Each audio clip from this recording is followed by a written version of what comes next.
안녕하세요. 대한민국 최고의 강연, 최강 1교시 강연을 맡은 물리학자 김상욱입니다.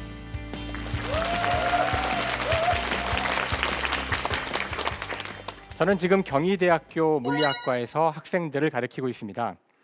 이번 이 최강 1교시에 나왔던 제 앞에 나오신 여러 강사분들을 보니까 아주 쟁쟁한 분들이 많더라고요. 저도 오늘 약간 긴장이 되는데요. 저도 그분들 못지않게 훌륭한 강연을 할 수 있도록 최선을 다해 보겠습니다. 오늘 제가 여러분에게 말씀드릴 이야기의 주제는 세상은 어떻게 움직이나입니다. 세상을 바라보는 물리학자의 시각을 여러분께 보여드리겠습니다.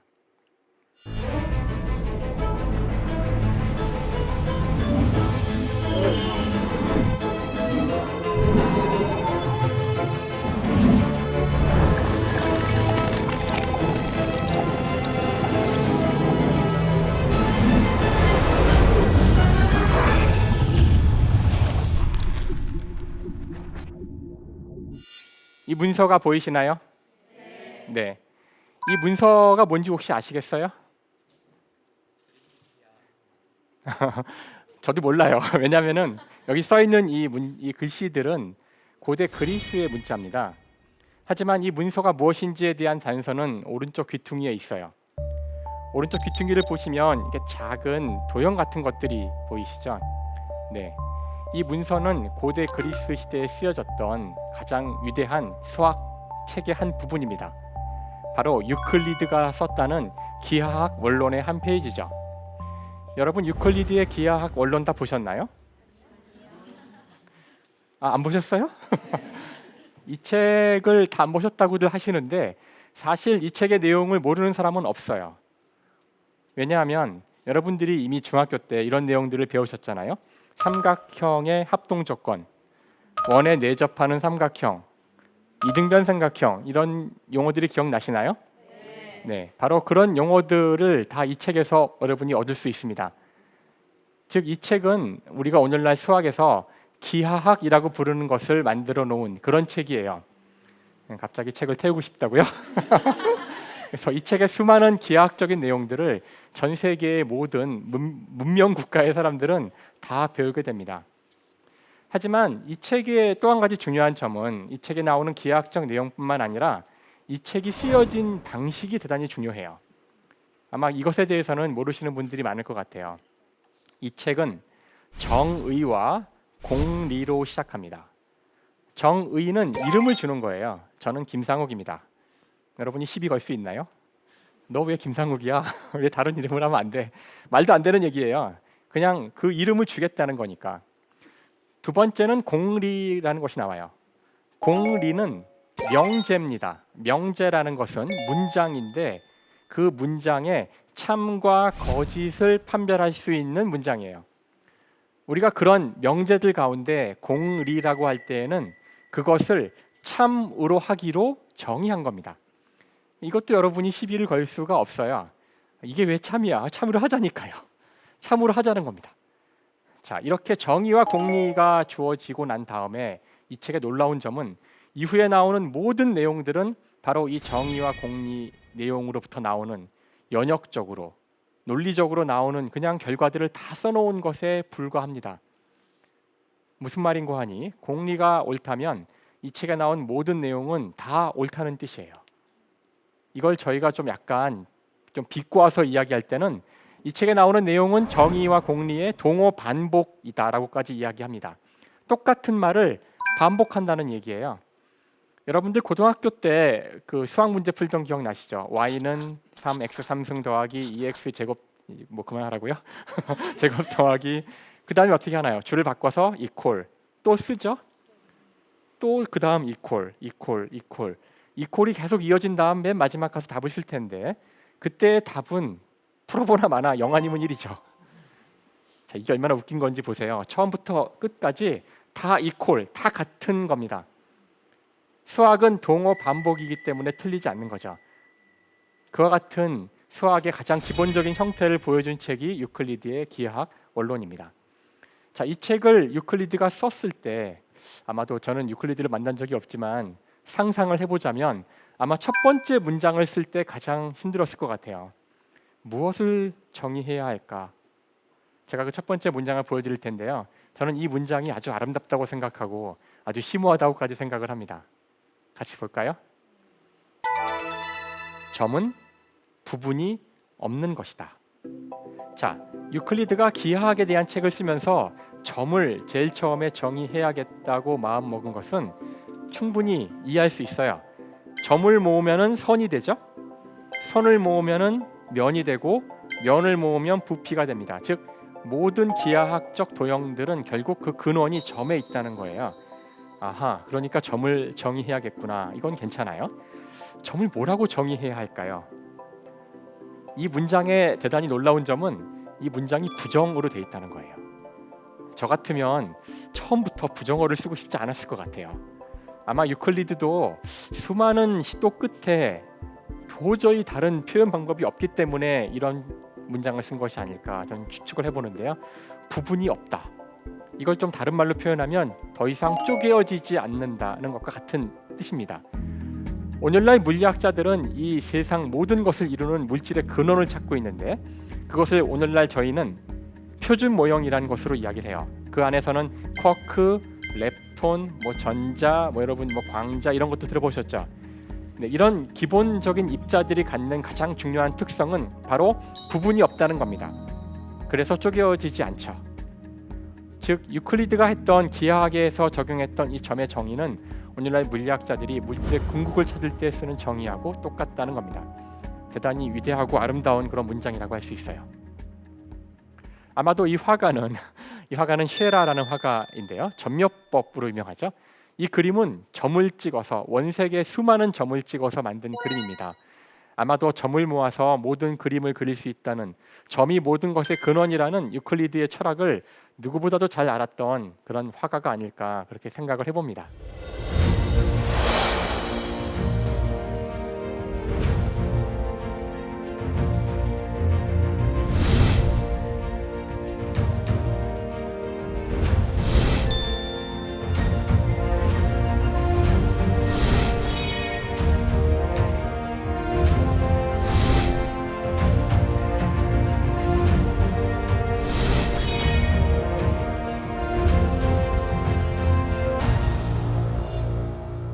자, 여기 나오는 이 사람이 누군지 혹시 아시겠어요?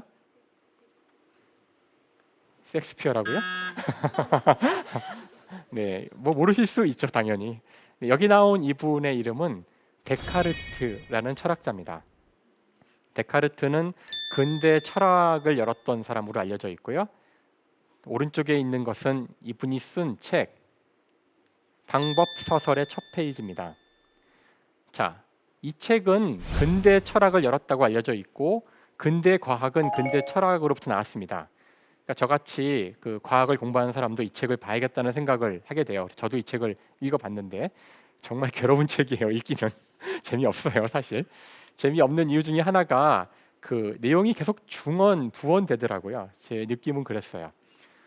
그 이유는 이 저자인 데카르트가 두 가지 중요한 내용을 반복해서 이야기하고 있기 때문에 그렇습니다. 그 첫 번째 내용은 우리 모두 다 배웠지만 고등학교 때 무엇이든지 의심하라는 겁니다. 우리가 그것을 방법적 회의라 그러죠. 의심하고 의심하고 또 의심해라. 철학의 근본은 의심하는 거라는 거고요. 오늘날 과학의 근본도 마찬가지로 의심에서 시작이 되죠. 하지만 두 번째 강조하는 이야기는 널리 알려져 있지 않거나 잘 모르시는데요. 철학을 하는 방법에 대한 이야기입니다. 철학을 수학적 방법을 사용해서 해라는 겁니다. 이건 모르셨죠? 수학이라 그러면 벌써 많은 분들이 이렇게 몸을 떠시는데 싫어하시는데, 자, 수학을 이용해서 철학을 하라는 거예요. 왜 그런 이야기를 했을까요? 아까 제가 잠깐 언급했지만 만약 여러분이 유클리드의 기하학과 같은 형태로 철학책을 쓸 수 있다면 그 책은 틀리지 않을 겁니다. 틀리지 않는 방법이 서양 철학의 역사 가운데 있었는데 바로 유클리드가 했던 그 방법이라는 거죠. 바로 수학의 방법이야말로 인간이 가장 신뢰할 수 있는 방법이라는 뜻입니다. 자, 그래서 데카르트는 수학도 역시 열심히 공부를 했고요. 수학에서도 아주 놀라운 업적을 남깁니다. 제가 데카르트가 남긴 업적을 보여드릴 텐데 그 업적도 대단히 아름다워요. 여러분이 수학을 별로 안 좋아하시기 때문에 많은 분들이 제 말에 동의할지 모르겠지만 제가 데카르트의 놀라운 수학적 업적을 보여드리겠습니다. 아름답죠? 네, 이 위대한 업적이에요. 바로 좌표계라고 부르는 겁니다. 공간상의 한 점을 세 개의 숫자 x, y, z라고 불리우는 세 개의 좌표로 나타낸 거죠. 자, 이게 왜 위대한 일일까요? 자, 이것이 왜 위대한 것이냐면은 수학의 역사를 이렇게 한 1분 만에 정리할 수는 없겠지만 이렇게 이야기할 수 있어요. 동양의 수학과 서양의 수학으로 나눌 수가 있습니다. 서양의 수학은 주로 고대 그리스에서 시작된 기하학입니다. 고대 그리스인들은 기하학을 공부한 이유가 그것을 실용적으로 써먹기 위해서라기보다는 이데아, 이상적인 세상을 바로 수학에서 찾았던 거예요. 그래서 하늘에서 움직이는 모든 별들은 완벽한 구의 형태, 수학적으로 가장 완벽한 구의 형태를 가져야 되고 그것들의 움직이는 궤도는 완벽한 도형인 원의 형태를 가져야 됩니다. 이런 식으로 우주를 이해했던 거죠. 자, 그에 비해서 동양의 수학, 제가 동양이라고 할 때에는 그 이슬람과 인도를 말하는 겁니다. 동양의 수학은 주로 숫자를 다루는 굉장히 실용적인 수학이었어요. 더하고 빼고 곱하고 나누는 거죠. 자, 수를 열심히 공부하다 보니 곧 0이라는 걸 찾게 됩니다. 그 다음에는 숫자를 찾는 새로운 방법도 찾게 되는데 우리가 그것을 방정식이라고 부르죠. 미지수 x를 사용해서 문제를 푸는 거예요. 자, 데카르트가 했던 것은 바로 이 대수학이라고 불리우는 방정식, 수를 다루는 학문과 기하학이라고 부르는 도형을 다루는 이 두 개의 학문을 하나로 합친 겁니다. 즉, 기하학적 도형을 숫자 x, y, z로 씀으로써 대수학과 기하학을 융합시킨 거죠. 이제부터 여러분은 두 도형, 두 직선의 교점을 구하기 위해서 직선을 그릴 필요도 없어요. 두 직선의 방정식을 연립해서 해를 구하면 됩니다. 이제 여러분은 도형을 숫자로 표현할 수 있게 된 거죠. 그러니까 정말 아름답고 위대한 발견이라고 할 수가 있어요. 자, 제가 이 점에 대한 이야기를 하고 다음에 그 좌표 이야기를 한 것은 바로 물리학으로 가기 위해서입니다. 지금 제가 보여드리는 이 화면이 도대체 물리학과 무슨 상관이 있을까 하시는 분도 있을지 모르겠지만 이 화면은 그냥 그 아이들이 또는 여기 어른들도 할 수 있는데 하는 게임의 한 장면입니다. 여러분들 게임 해보셨어요? 네. 게임 좋아하세요? 네. 부모님들은 마음이 아픕니다. 저도 게임을 어릴 땐 되게 좋아했어요. 그래서 게임을 하다 보면 너무나 게임이 재밌어서 밤을 새우고 그랬죠. 게임을 하면서 밤을 새운 사람들만 알고 있는 공통의 경험이 있어요. 나와 게임이 한 몸이 되는 물화일체의 경지라고 하는데 그런 걸 느끼게 됩니다. 그래서 게임에서 폭탄이 날라오면 막 몸 피하고 그러지 않으세요? 너무 몰입하면 그렇게 되는데, 즉 게임의 세상이 마치 진짜 세상인 것처럼 우리가 착각을 해서 그래요. 하지만 게임 속의 세상은 누군가 만든 겁니다. 인간이 만든 세상이에요. 이걸 만들 때 어떤 일을 해야 했을까 한번 생각을 해보시면 게임 속 세상에는 유닛이라고 불리우는 여러 가지 캐릭터들이 나옵니다. 그리고 이것들이 움직이겠죠. 자, 어떻게 하면 움직이는 세상을 구현할 수 있을까요? 어렵지 않아요. 데카르트가 이야기한 걸 따라가면 됩니다. 이 안에 유닛들에다가 x, y 좌표 두 개의 숫자를 주고 이 숫자들이 시간에 따라 쭉 바뀌기만 한다면 그것으로부터 여러분이 물체의 움직임을 보면 물체의 움직임이 우리가 경험하는 세계와 크게 다르지가 않다면 이 세상은 진짜 같은데 하고 착각을 하게 되는 거죠. 즉 숫자를 가지고 이 세상을 만들 수 있다는 뜻입니다. 이게 왜 중요하냐면은 숫자로 할 수 있으면 컴퓨터가 할 수 있습니다. 컴퓨터란 것은 컴퓨트라는 동사에서 나온 명사인데요. 컴퓨트라는 것은 계산하다는 뜻이에요. 그러니까 컴퓨터는 계산기였던 거예요. 숫자로 된다는 것은 다 컴퓨터가 할 수 있는 거죠. 자, 이것은 제가 컴퓨터 속의 가상의 세계를 이야기한 거지만 여러분이 살고 있는 이 실제 세상이 이 가상의 세상과 얼마나 다른지 한번 비교해 보세요. 자, 여기 여러분 앉아 계시는데 여러분 다 유닛들이라고 할 수 있어요. 3차원 공간상의 유닛들이고요.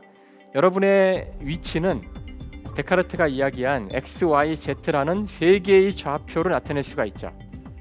여러분이 움직인다는 것은 그 좌표의 X, Y, Z 숫자들이 바뀐다는 뜻입니다. 이와 같이 우리가 우주에 존재하는 모든 유닛들의 위치를 전부 다 시간의 함수로 알고 그걸 다 컴퓨터에 집어넣고 이 컴퓨터를 돌리면 그 컴퓨터 속의 세상이 우리 실제 세상과 많이 다를까요? 똑같진 않겠지, 그렇죠? 똑같진 않겠지만 굉장히 유사하지 않을까? 이런 생각을 하신다면 여러분이 물리학자들이 세상을 보는 관점을 이제 조금 맛을 보신 거예요. 무섭죠? 자, 그래서 물리학자들은 이 세상을 이해하는 방법 중에 하나는 바로 이것. 세상은 어떻게 움직이는가? 어떻게 움직이냐 하면은 바로 이 세상에 있는 모든 유닛들이 가지고 있는 좌표들의 위치를, 좌표들을 시간에 따라 바꿈으로써 움직인다는 겁니다. 즉 우리가 우주에 대해서 알아야 할 모든 것은 바로 이 X, Y, Z로 되어 있는 벡터인데요. 좌표를 시간의 함수로 아는 것이라는 것이죠. 여러분은 지금 우주의 비밀을 보신 겁니다.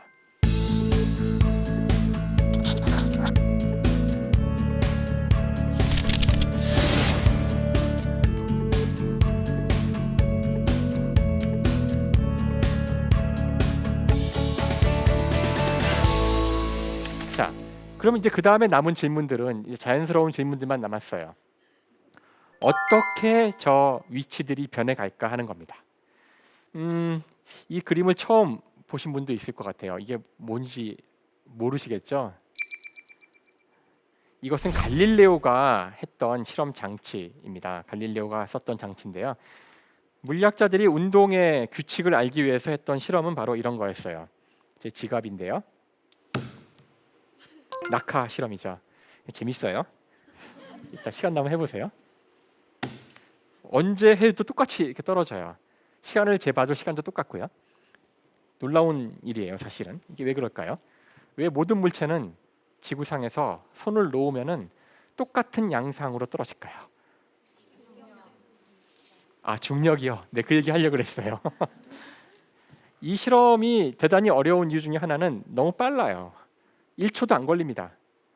갈릴레오가 이 실험을 하려고 했을 때 갈릴레오에게는 시계가 없었어요. 갈릴레오가 살던 시대에는 그렇게 싼 시계가 없었어요. 그래서 갈릴레오는 맥박으로 실험을 합니다. 맥박이 한 1초에 한 번 정도 뛰기 때문에 그래요. 하지만 여전히 너무 빨라요. 그래서 만든 장치가 여러분이 지금 화면에 보고 계시는 이 장치입니다. 즉 빗면이죠. 빗면에 공을 굴리면 이제 굉장히 느린 속도로 굴러가게 돼요. 이제는 시간을 잴 수 있는 거죠. 그래서 여러분이 물리 시간에 아마 마찰이 없는 빗면을 구르는 공의 운동 이런 거 기억나실 텐데요. 아이고 저도 재미없어요. 물리학자라고 재밌겠어요. 하지만 이제부터 여러분이 그런 문제들을 보시면은 시계가 없었던 갈릴레오를 한번 상상하면서 그 애틋한 마음이 정말 내가 지금 다시 갈릴레오를 지금 만난다면 시계를 주고 싶다 그런 마음이 있어요. 그래서 이런 문제를 풀 때는 제가 마음이 짠합니다. 어쨌든 이 실험을 수없이 갈릴레오가 반복하고서 얻은 결론은 지금 보시는 것처럼 이 장치에는 종이 달려 있어서 공이 굴러 내려가면서 종을 치게 됩니다. 종소리는 등간격 1초마다 한 번씩 들려요. 땡, 땡, 땡. 하지만 물체가 이동한 거리는 간격은 똑같지 않죠. 놀랍게도 이동한 거리는 시간의 제곱에 정확히 비례합니다. 이유는 모르겠지만 이 우주는 굉장히 수학적인 것 같다는 거예요. 그것이 갈릴레오가 알아낸 것이죠. 그리고서 갈릴레오가 중요한 질문을 하게 됩니다. 우주에서 가장 자연스러운 운동은 무엇일까 하는 거죠. 자, 이 질문이 중요한 이유는 이 질문에서 사실 가장 미스테리한 그런 그 부분은 자연스러운이에요. 자연스럽다는 말이 무슨 말일까요? 과학적인 용어는 아니에요. 자연스럽다는 말은 저는 오늘 이렇게 사용할 텐데, 자, 무언가 자연스럽다는 말은 여러분이 자연스러운 상황을 보면 그냥 보고 지나가시면 돼요. 자연스럽다 하고 지나가시면 됩니다. 자연스럽지 않은 상황은 이유를 찾아야 된다는 뜻이에요. 이 질문에 대해서 갈릴레오는 아주 놀라운 답을 하게 되는데, 이 갈릴레오의 질문과 답이 근대 물리학, 근대 과학을 열었던 질문과 답입니다. 바로 이거죠. 일정한 속도로 움직이는 것은 자연스럽다. 이 문장 하나에 제가 오늘 할 강의 전체의 내용이 들어 있습니다. 사실 이 문장은 대단히 이상한 문장이에요. 왜냐하면은 제가 일정한 속도로 한번 항상 지갑이 고생인데요. 지갑을 보내볼게요. 지갑을 이렇게 일정한 속도로 보내면 멈추죠. 네, 멈춰 있는 게 자연스럽지 않을까요? 정지에 있으면 더 이상 움직이지 않아요. 하지만 움직이는 것들은 다 멈춥니다. 2500년 전 위대한 철학자였던 아리스토텔레스는 정지한 것은 자연스럽다라고 운동 법칙을 세웁니다. 이제 움직이는 것들은 그 이유를 설명해야 돼요. 중세 시대의 사람들은 하늘에서 끝없이 움직이는 별들을 보고, 달도 끝없이 움직이잖아요. 지구 주위를 한 바퀴 돌죠. 그거를 보고서 그 뒤에서 천사들이 별들을 밀어주고 있다고 생각합니다. 즉 무엇이 자연스러운지가 무엇을 설명해야 할지를 결정하는 거죠. 갈릴레오가 일정한 속도로 움직이는 것이 자연스럽다고 한 것은 우리의 경험과 맞지 않아요. 여러분이 어떤 실험을 지금 해보더라도 이 방 안에서 모든 물체는 멈춥니다. 도대체 왜 이런 얘기를 했을까요? 여러분이 이 문장에 대한 정확한 이해를 얻으시려면은 우주에서 가장 자연스러운 운동, 이런 거대한 종류의 질문을 할 때에는 우선 첫 번째 할 일은 쓸데없는 것들부터 없애야 한다는 겁니다. 본질을 보기 위해서는 불필요한 것들을 제거해야 되죠. 제가 여기서 아까 지갑으로 실험을 했을 때 여기 불필요하고 쓸데없는 게 있어요. 그게 뭘까요? 뭐라고요? 바닥? 네, 바닥과 지갑의 마찰력. 아마 이거 고등학교를 제대로 나오신 분들은 기억하실 내용일 텐데요. 물리학자라면 좀 더 큰 스케일로 답을 해줘야 돼요. 여기 뭐가 쓸데없는 것이 있냐면은 우주를 이해하려고 하는데 이 지구가 쓸데없는 거예요. 지구는 우주에서 작은 먼지 같은 행성, 암석 조각이거든요. 지금 우주에 대한 질문을 하는데 이게 지금 우리를 방해하고 있죠. 태양계 정도는 먼저 없애버리고요. 진짜 없어지면 안 되겠죠? 없애버리고 빈 공간을 확보한 다음에 거기에 제 지갑을 놓고 살짝 밀어보라는 뜻이에요.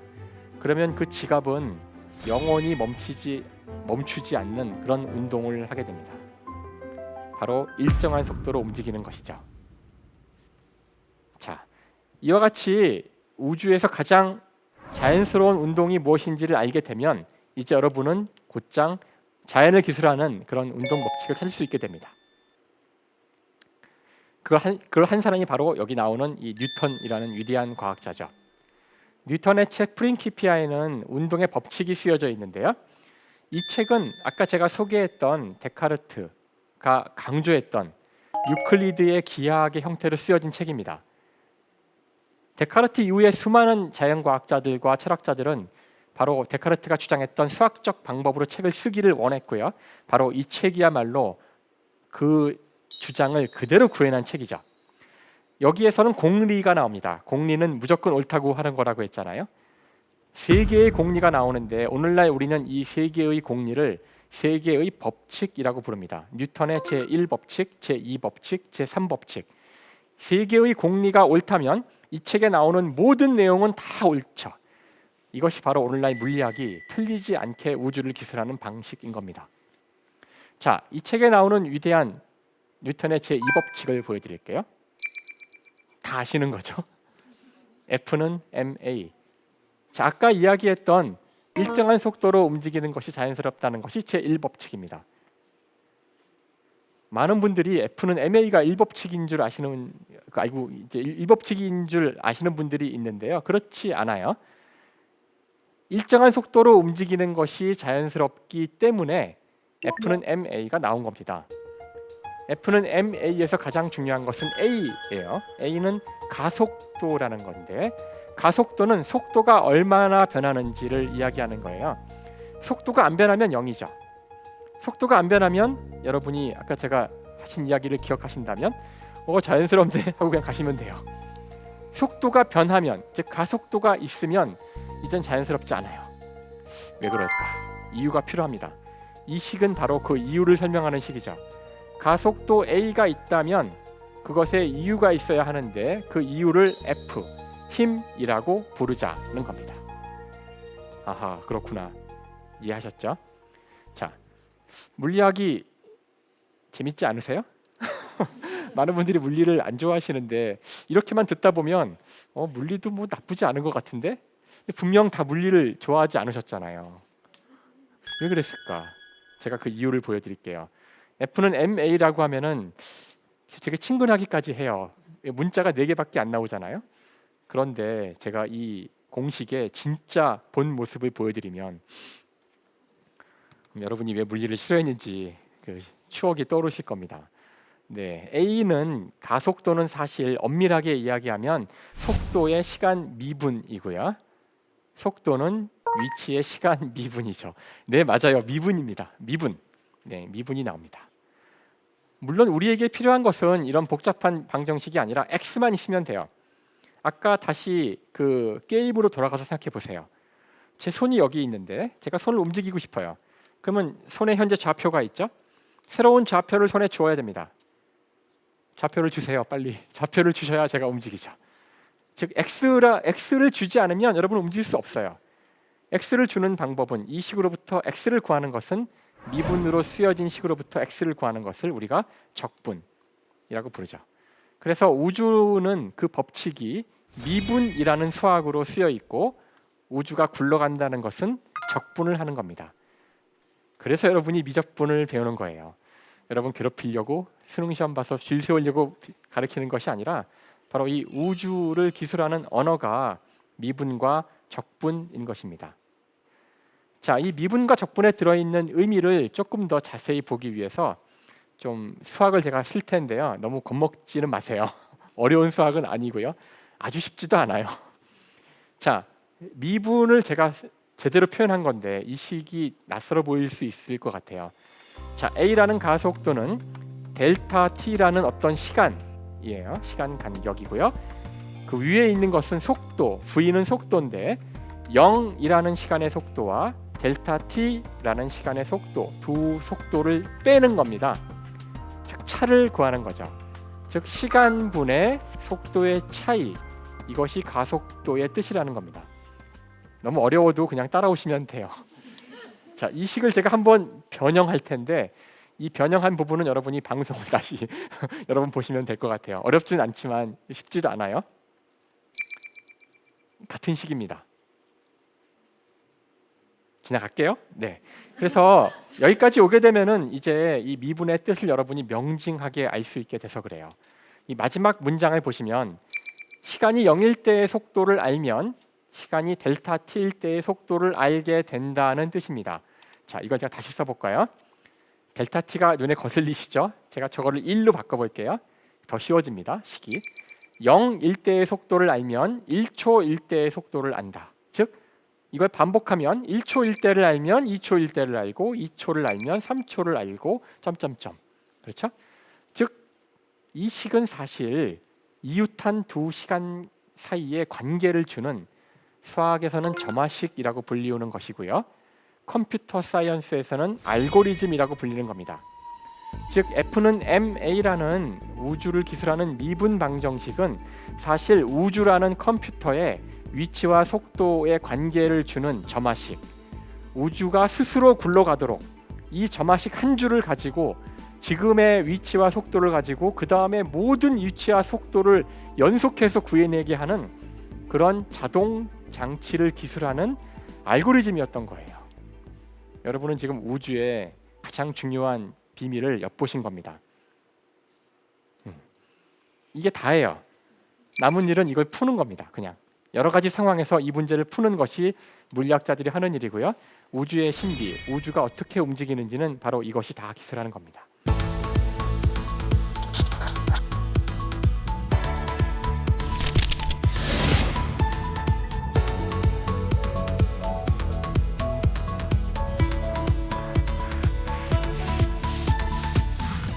자, 이제 우리가 이렇게 얻어낸 것을 가지고서 몇 가지 예제를 풀어볼게요. 우리 일상생활과 관련이 있는 문제들을 풀어보겠습니다. 우선 아까 제가 힘을 이야기했는데 힘에는 네 종류가 있다는 것이 알려져 있어요. 중력, 전자기력, 양력, 강력. 이 중에 양력, 강력을 합쳐서 핵력이라고 부르는데 일상생활에서는 보기 힘든 힘이에요. 여러분이 이 힘을 보시고 싶으시면 원자폭탄이 터지거나 원자력 발전이 일어나는 곳에 가셔야 돼요. 태양을 봐도 괜찮아요. 태양 안에서 일어나는 반응이 바로 이 핵 반응입니다. 이것을 제외한 여러분 주위에서 속도가 변하는 현상은 대부분 다 중력과 전자기력 때문이라는 것이죠. 아까 제가 중력은 보여드렸죠. 또 보여드릴까요? 아니죠. 예, 물체가 낙하하는 것은 처음에 속도가 0인 등속 운동으로 있었는데 손을 놓는 순간 속도가 변하기 시작하는 이유는 중력 때문입니다. 자, 이런 식으로 세상을 보는 게 물리학자예요. 자, 하지만 여러분은 제가 이 리모컨이 있는데 리모컨을 이용해서 멀리 있는 그 텔레비전이나 컴퓨터를 끄거나 켤 수 있다는 걸 아시잖아요. 이것도 역시 어떤 힘이 작용하는 거예요. 멈춰있던 컴퓨터가 움직이기 시작하거나 텔레비전이 움직이기 시작하는 거니까 이건 무슨 힘일까요? 중력은 아니에요. 중력으로 한다는 얘기는 이걸 이렇게 집어 던져야 되죠.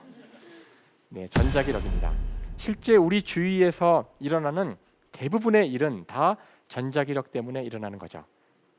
실제 원격 제어에 사용할 수 있는 힘은 전자기력밖에 없기 때문에 바로 전자공학만이 여러분이 원격 제어에 사용할 수 있는 기기를 만들어낼 수 있습니다. 전기와 전자가 중요한 것이죠. 힘의 중요한 특성 가운데 하나는 힘은 두 물체 사이에만 작용합니다. 혼자서는 힘이 없어요. 두 개가 존재하면 둘 사이의 관계로서 힘이 주어지는데 저는 오늘 가장 중요한 중력과 전자기력 이야기만 잠깐 해보려고 그래요. 또 수식이 나왔네요. 자, 중력은 거리 제곱분의 두 질량의 곱으로 그 크기가 주어집니다. 제가 이 식을 보여드리는 이유는 바로 전자기력이 이것과 똑같은 형태이기 때문에 그렇습니다. 놀랍게도 똑같죠. 물론 오늘날 물리학자들은 이것이 왜 똑같은지를 알고 있어요. 오늘 여기서 이야기하기엔 너무 긴 이야기가 될 것이라 하지 않겠지만, 그래서 이와 같이 우리의 가장 중요한 두 가지 힘의 형태가 똑같다는 것, 이것이 우주에서 보게 되는 수많은 행성들의 모습과 행성의 궤도와 가장 작은 원자들의 모습이 거의 유사한 운동을 한다는 것을 설명해 줍니다. 자, 어쨌든 여기서 F는 ma와 이 중력에 대한 식을 사용하면은 갈릴레오가 했다는 중요한 실험 있죠. 피사의 사탑에서 무거운 물체와 가벼운 물체를 떨어뜨리면 동시에 떨어진다는 그 유명한 실험이 있습니다.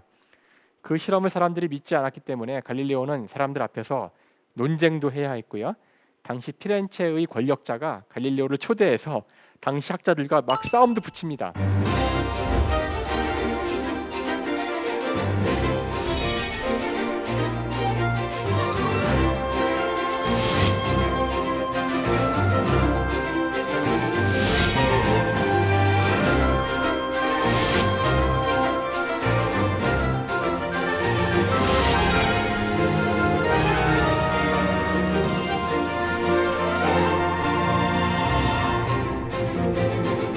자, 이 식의 왼쪽은 F는 ma에서 ma를 쓴 겁니다.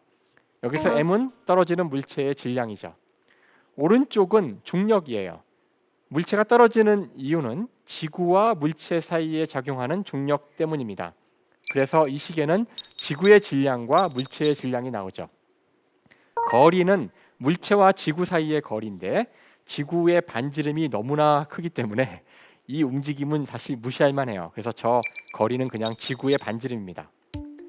이 식에서 보시면 등식의 양쪽에 모두 다 물체의 질량이 나오기 때문에 간단한 수학을 이용해서 지워버릴 수가 있어요. 따라서 지구에서 떨어지는 모든 물체의 가속도는 그 물체의 질량과 상관이 없다는 것을 볼 수가 있고요. 이것이 바로 갈릴레오가 했던 그 유명한 실험을 한 줄로 증명하는 겁니다. 여러분은 여기서 수학의 강력한 힘을 보실 수가 있어요. 자, 두 번째 들 이야기는 천상과 지상을 하나로 합치다는 것인데요. 이게 무슨 이야기냐면은 사과를 보면 떠오르는 물리학자가 누구세요? 네, 뉴턴이죠. 뉴턴은 떨어지는 사과를 보고 중력을 이해했다고 하는데 사실 뉴턴의 질문은 이거였어요. 사과는 떨어지는데 달은 왜 안 떨어지나? 그렇죠? 답 혹시 아세요? 뉴턴이 살던 시대에 당연히 그 정도 질문에 대한 답은 있었어요. 그 누군가 물어보지 않았을까요? 달이 왜 안 떨어지지? 별은 왜 안 떨어지지? 자, 그에 대한 답은 위대한 철학자였던 아리스토텔레스가 한 답입니다. 아리스토텔레스는 우주를 둘로 나누죠. 지상의 세계와 천상의 세계.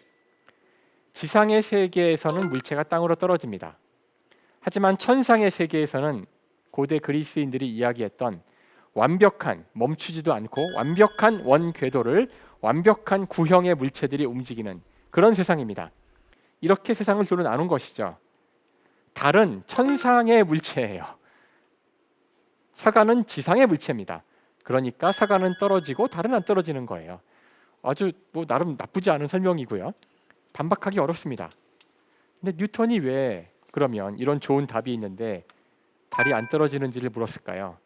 그것은 바로 이 그림 때문이죠. 이 그림은 갈릴레오가 스케치한 겁니다.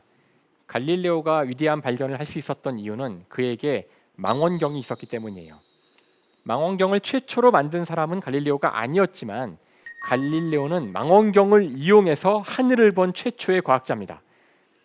하늘을 보니까 그전에는 보지 못했던 많은 것들이 보였는데 그 중에 하나가 이 그림이고요. 이 그림은 달의 모습을 스케치한 겁니다. 자, 이 그림을 딱 보시는 순간 어떤 생각이 드시나요? 어라라? 달이 돌덩어리네? 달은 완벽한 구형이어야 돼요. 그렇죠?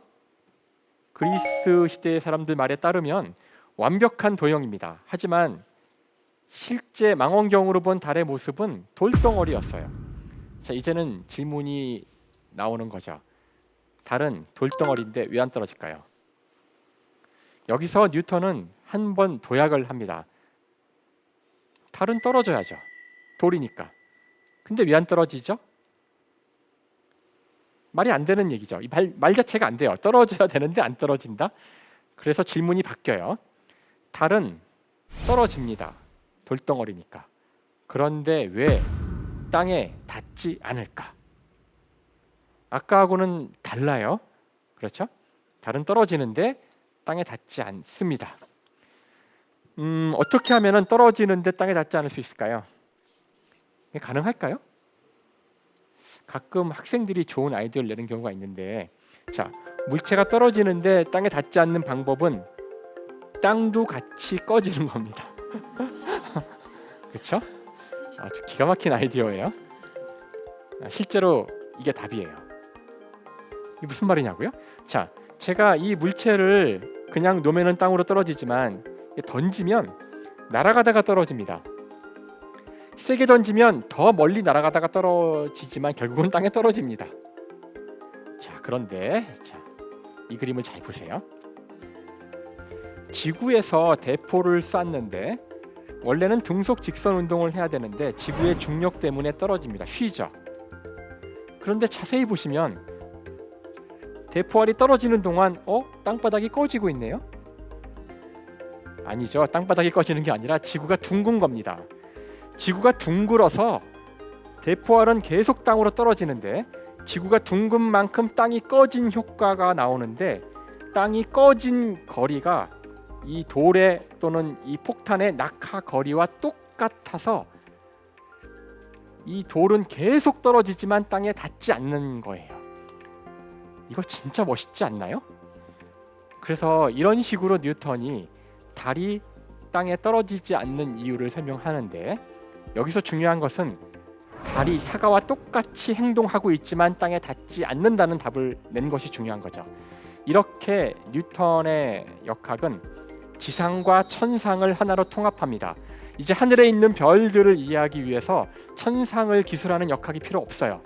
사과가 떨어지는 역학을 이용해서 하늘에서 움직이는 모든 별을 설명할 수 있고, 곧 뉴턴은 자신의 저 F는 ma를 이용해서 태양계 내의 모든 행성들의 그 위치를 다 구할 수 있게 해주죠. 더 나아가서 우리 은하와 우리 우주 전체를 이해할 수 있게 해줍니다. 이렇게 천상과 지상을 단 한 줄의 수식으로 통합할 수 있었던 것입니다. 진짜 멋지지 않아요? 이것이 바로 물리학자들이 하는 일이었던 거죠.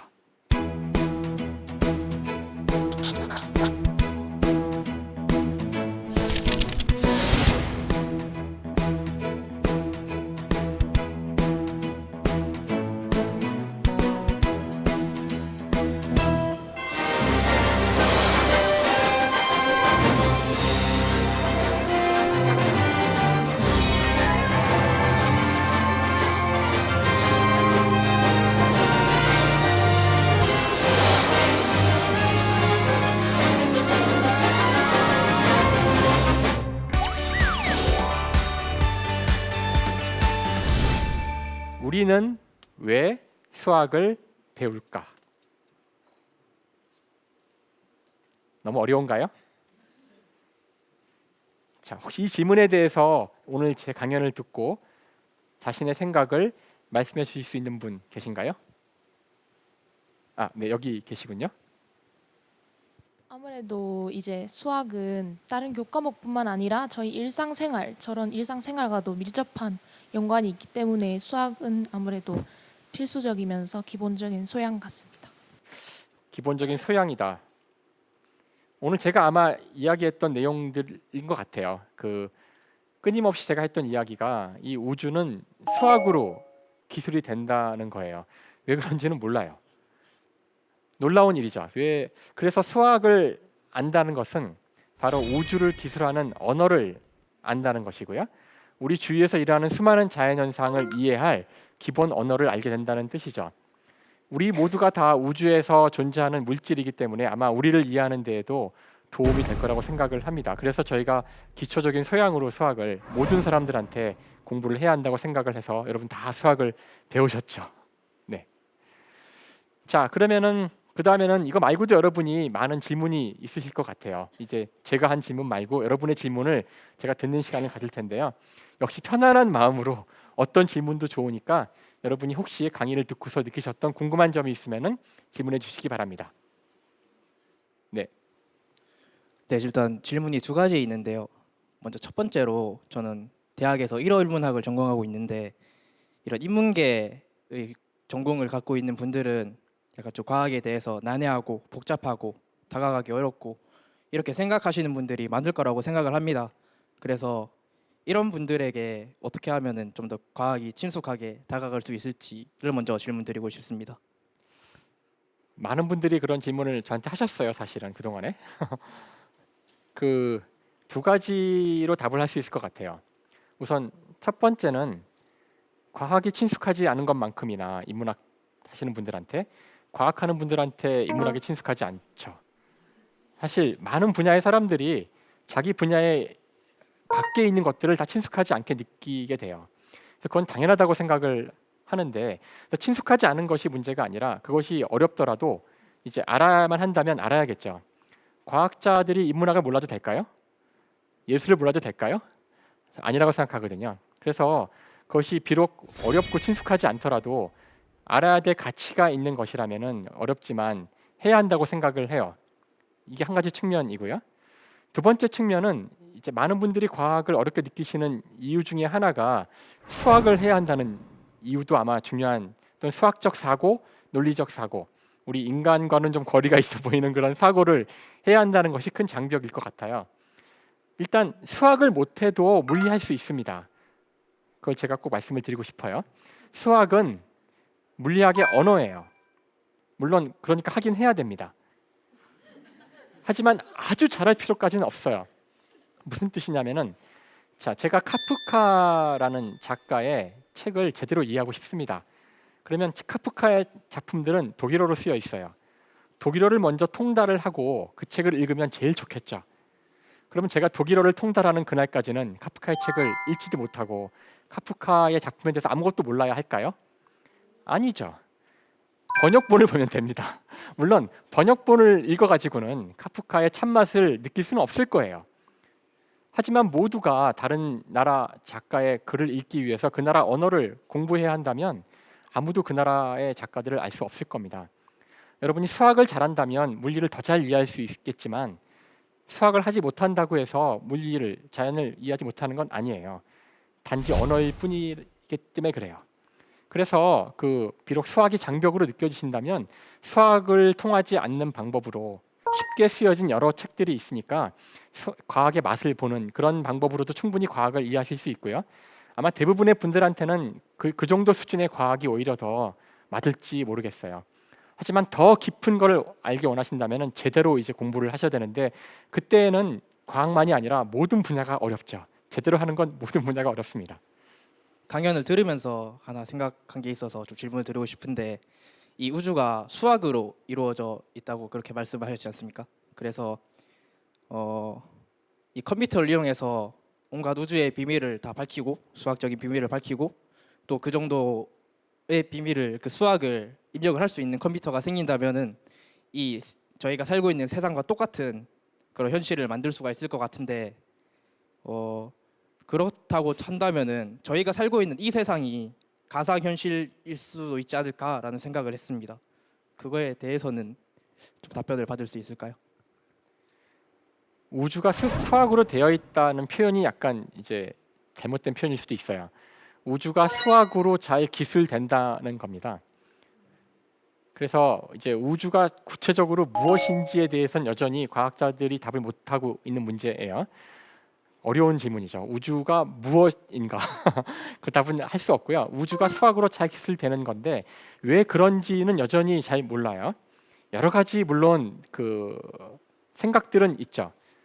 정말 우주가 수학으로 잘 기술되는 건지 아니면 잘 기술되는 수학만 우리 인간이 이해하고 있는 건지, 그다음에 수학은 정말 우주와 상관없는 어떤 하나의 독립적인 이론 체계인지 아니면 자연과 관련이 있는 어떤 체계인지, 수학은 인간과 상관없이 존재하는 건지 인간이 만들어낸 어떤 산물인지, 이런 것들 다 여전히 풀리지 않은 아주 어려운 질문들에 속합니다.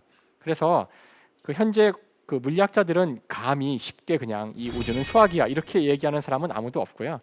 오늘 저는 이 우주가 수학으로 잘 기술되는 것처럼 보이는 상황, 수학이 얼마나 우주를 기술하는데 효과적인지를 강조했던 것뿐이지 우주는 수학이 아니고, 다음에 실제 저희가 푸는 이 방정식들의 답이 실제의 우주와 똑같지도 않아요. 항상 미세한 차이가 있고 근사적으로만 맞다고 이야기를 하죠.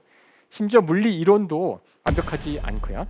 그래서 그런 비유나 유비를 드는 거는 재미있고 흥미롭지만 빡빡한 과학자의 입장에서는 함부로 그런 질문에 대한 답을 예스로 할 수는 없어요. 그래서 아무튼 여전히 안 풀린 굉장히 어려운 철학적 질문이고요.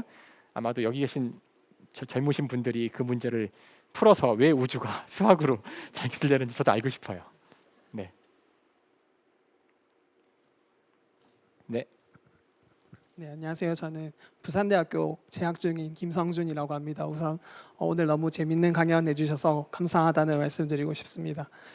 제가 질문 드릴 거는 오늘 강연과 조금 다른 내용일 수도 있긴 한데, 최근에 영화 어벤져스 4편이 개봉을 해서 거기 보면 주인공들이 양자역학을 통해서 시간 여행을 하는 그런 장면이 나오는데, 저 영화를 보면서 조금 의아했던 게 양자역학을 통해서 실제로 시간 여행을 하는 것이 가능한지, 만약에 가능하다면 어떻게 그렇게 할 수 있는지를 궁금해서 질문드리고 싶습니다.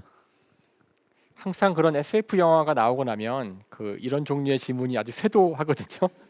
그래서 이제 어벤져스가 나왔을 때 양자역학을 이용한 시간 여행을 한다는 기사를 제가 딱 보자마자 영화를 보지도 않은 상태인데, 이거 질문이 많겠구나, 아니나 다를까 사방에서 그 질문을 하셨었어요. 많은 분들이 시간 여행에 관심이 많은 걸 제가 알고 있는데, 아마 시간 여행에 대한 질문을 어떤 물리학자한테 하더라도 똑같은 답을 듣게 되실 거예요. 이게 동심 파괴되는 답이라 정말 하기 싫어요, 사실은. 시간 여행은 현재의 물리학으로는 어떤 형태로도 안 돼요. 뭐 양자역학이고 뭐고 간에 뭘 달든 상관없어요. 뭘 쓰든 그냥 안 됩니다. 안 되는데 이제 안 되지만 또 SF 영화에서는 뭔가 이렇게 돼야지 재밌잖아요. 그래서 이제 온갖 이론을 갖다 쓰는데, 한동안 상대성 이론을 여러 번 썼는데 이제 식상해서 그런지 이제 양자역학 갖다가 쓰고 있어요. 네, 원래 양자역학은 시간이나 공간을 대상으로 하는 이론이 아니기 때문에 이건 근본부터가 안 되는 거예요. 그래도 그나마 상대성 이론은 그 이론의 대상이 시간과 공간이기 때문에 시간이 늘어나고 뭐 빨라지고 이런 것들을 이야기하는 이론이라서 그걸로 뭐 시간 여행하는 거를 이야기해도 크게 불편하진 않은데 안 되는 거지만 양자역학은 정말 그 생뚱맞은 갑툭튀 정말 상관없는데 나온 거라서 물리학자 입장에서는 정말 안타까워요. 그래서 그 영화를 제가 봤지만 정말 그 부분은 말도 안 되는 이야기의 그 막말 대잔치 끝에 이제 시간 여행이 나오거든요. 그래서 너무 미안해요. SF 영화를 볼 때는 제발 우리 물리학 잊어버리고 그냥 재밌는 그 내용만 즐기기로 합시다. 네, 죄송합니다.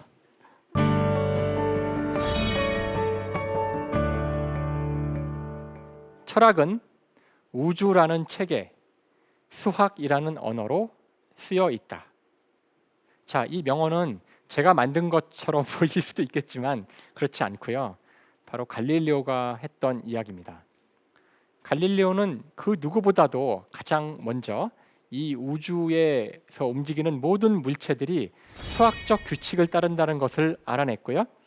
이런 말을 남깁니다. 하지만 본인은 수학을 잘할 수 있는 능력이 없었기 때문에 이걸 누군가 간절히 해주기를, 이걸 이용해서 정말 우주를 기술하기를 아마 기원했을 텐데 그 일을 갈릴레오가 죽은 해에 태어난 뉴턴이 하게 됩니다. 참 아름다운 일이라고 할 수 있어요. 자, 어쨌든 오늘 저는 여러분에게 이 세상, 이 우주의 운동이 어떻게 이루어지는지를 F는 ma라는 물리 법칙을 통해서 말씀을 드렸고요. 그와 동시에 얼마나 이 우주가 수학적인 규칙에 따라 움직이는지도 말씀을 드렸습니다. 재미있으셨나요? 네, 그러면은 오늘 강의는 이것으로 마치겠습니다. 네, 이상으로 대한민국 최고 강연 최강 1교시 김상욱이었습니다. 감사합니다.